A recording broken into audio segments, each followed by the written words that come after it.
Hey there, Team H&K. How you doing? So I just recently watched Superman, and I've come to give my thoughts. I actually really enjoyed the movie, and a lot of the times when I go into these projects, I'm already like, okay, here we go. You know, recently when you're looking at the newest films that are coming out, you're kind of like, here we go. Now I do have a couple of crooks that didn't satisfy me. Okay, I'm like Melina Trump after the vasectomy. Was that a decent one? I don't know. So one thing just initially off the bat is the quality of the cameras. And I think this is something that's just been happening in Hollywood in general. And I think a big reason why I've been kind of like nostalgia chasing when it comes to films is because I'm just so used to, like, at least the films that I watch, the cameras not being so crystal clear, clean, like perfect renders. You know what I mean? The CGI, amazing in this film, truly remarkable. The shots, like the pacing of the shots, how this, a lot of them are oneers. You know, James Gunn is good at that oneer shot, like, you know, everything's moving in sequences type of ordeal. And it's basically, that film is it's basically everything that I've been trying to communicate about what Hollywood has kind of been missing. So effectively, the way the shots were, like, is definitely during action sequences, right? So we have like, not to get into too much, right? But let's just say, you know, right when they get to the black hole, okay? I'm just gonna say that, okay? That right there, I was very impressed at certain areas and camera dynamics and how they were moving. I was really paying attention to how everything was being moved, and I thought it was perfect. It was like seamless, basically. There was a couple funny moments with like the monkey bots and him getting tore up online, you know. But it's okay. Clark Kent's room, it looks like my fucking room. Pretty crazy. Just everything in the film I liked. Dialogue. And ooh, the one part where Clark Kent and his Lois, right? Lois. Oh yeah, her name's Lois. She's kind of like I guess he could be Peter. Yo, they should do a Family Guy bit where like Peter's Superman and Lois is Lois. So basically when they have like this like conversation back and forth, basically, and there was something that I didn't like about it, and there's something that I did like about it. So when you watch it, you'll see a very like good dynamic between the two, but something that just wasn't nice for me, at least like watching it, it was kind of choppy. And that's kind of something that I kind of see throughout the entire film. But I think that I'm just not so used to quick actions. Like you get like the retention. I think they did that based on retention. The retention, you get into it ASAP. You're getting into the fights and the monsters or whatever. You're getting into it quickly. And like when they released the little thingy, you know what I'm talking about, and he becomes the thing. It happened so fast. I'm like, oh, we're already like there. I thought there was gonna be like a build up for this like thing, and there was no build. I was like, oh, okay, we're kind of getting to spoilers, but I'm trying to like, you know, muddy the waters a little bit. You know what I'm saying? Lois though, and Clark, when they have their conversation and dialogue, there's parts that are good. So there's a part where he reaches the climax of the, you know how like in films there's the climax of the discussion. A lot of times they use that to keep retention, obviously, but you never really want to have dull bits. So like they have the conversation. There's like me mama me mama me mama me mama. You know what I'm saying? That big climax belt basically. And so when he does that, I feel like there's still that life that's missing. You know what I mean? Like it was like a soulless belt. It was the soulless like anger.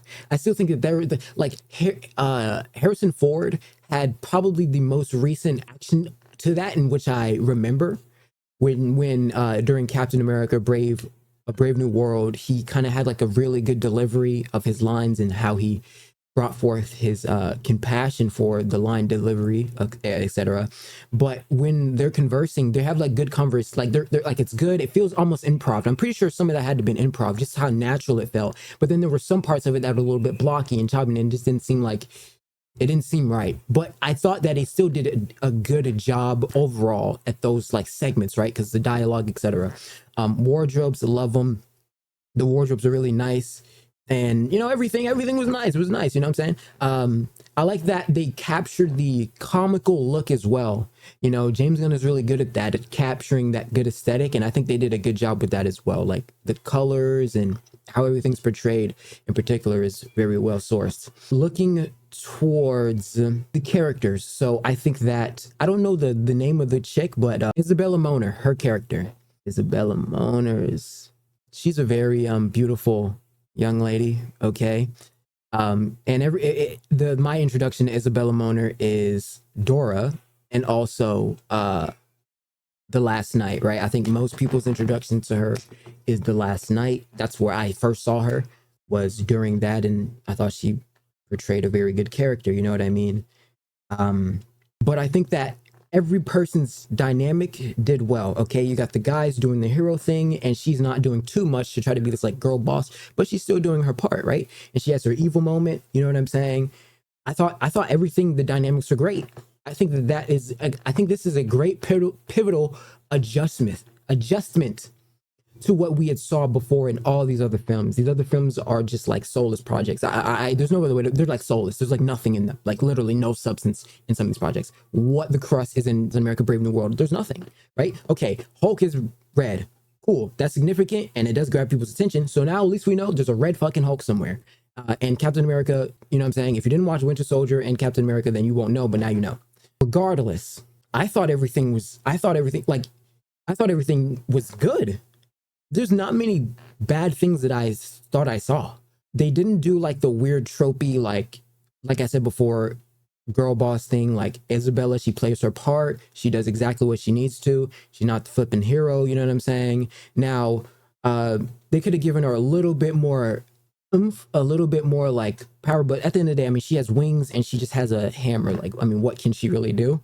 But she still does do damage, right? She still does do damage, so it's pretty good. Now, Mr. Terrific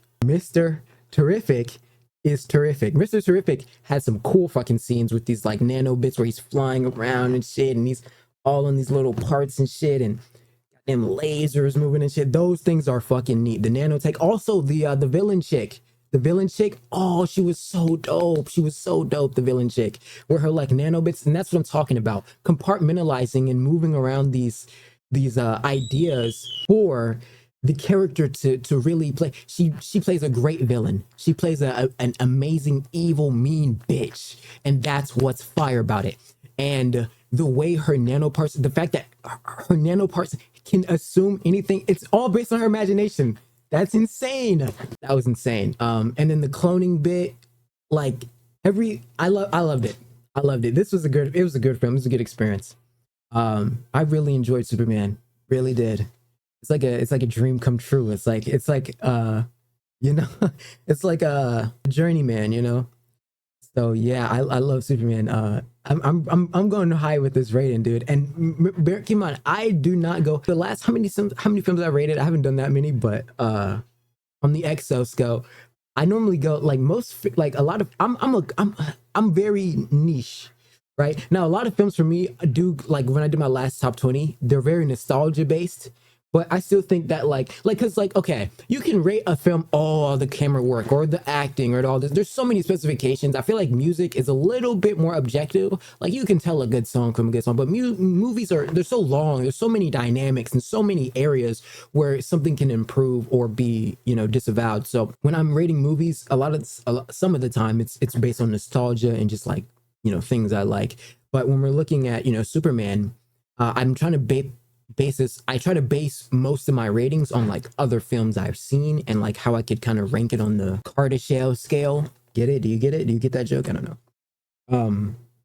But yeah, I'd probably rate that, honestly, like I'd probably rate Superman an 8.9 on the Exoscope. That right there. That's like a one bite everybody's nose. You travel for that movie rating right there, right? Okay, you travel across the world for that rating. You go to Japan to get that rating. Very good film. Very good film. Like, I'm very proud of James Gunn for how he did everything, how he handled everything. There were cool moments, cool bits. I guess what you could improve is like, you know, there was a little bit you guys know me. I was a little bit weirded out with like the black hole because I'm like, dude, this guy is using a jet near the event horizon. Um, the light can escape, and by the way, Superman is supposed to be freezing at that point. But okay, to not, also a lot of objects are supposed to be freezing before they enter. They're not supposed. If you're looking at it, you're not supposed. They're supposed to freeze and then they go in. But whatever. Okay, because like time is still moving dynamically for them as well. Near a black hole, I was just like, is that a real black? I mean, it just looks like a fucking, some parasitic area. I don't know. But also, so what I'm tying to is like there could have been a little bit better forms of like science. But I mean, who really cares at the end of the day? Who really cares? It doesn't really matter, But I loved it. I loved the film. I thought it was great. I don't know other people's thoughts on it. I see it's doing well in the box office as well. It's soaring right now, and I think it does deserve it. It's a great film. Come on, camera. It's a great film. It's funny. There's good funny bits. There's life in it. There's honor, compassion. Mr. Terrific, dude. Mr. Terrific is dope, bro. Like that's what I'm talking about. When we need some black superheroes, that's what I'm talking about. Some dope stuff, man. That was dope. James Gunn, you are the greatest. Guardians 3 was good as well.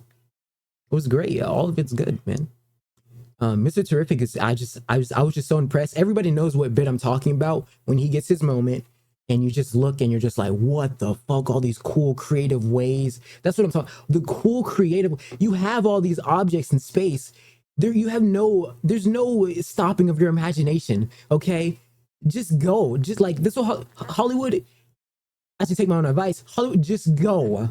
Right? Let your imagination soar, dude. You can think of anything, and I thought that was perfect, especially at just like I said before in the beginning, how it was shot.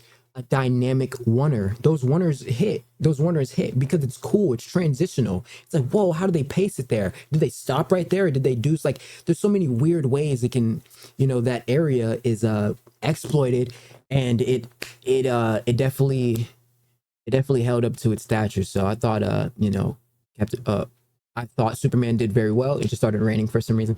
So I probably rate it 8.9, and that's high. Do you not realize how high that is? Like all the movies that I rated on my top 20 are gonna be 9+. It's basically there. Maybe I gotta sit on it for a while. Maybe, you know what I'm saying? Also the actors are good. The villain, the bald guy, baldy, that guy. I know that actor. I've seen him many times before, but I thought he also did good. Now I feel like, okay, his little shtick where he's like, he has a shtick, right, where he doesn't really like have a lot of facial expression, and I understand why. It's because that's like a psychological psycho thing that a lot of psychos they have like cold eye contact and they barely even talk like that. They kind of talk like that.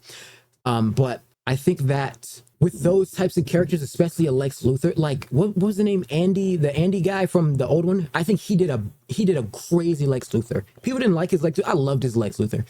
I like when the actor is crazy. If there's an intellect, they need to be insane, right? I feel like they just need to be insane. Like there's just something. I think there's a correlation between psychopaths and just high intellects. I don't know.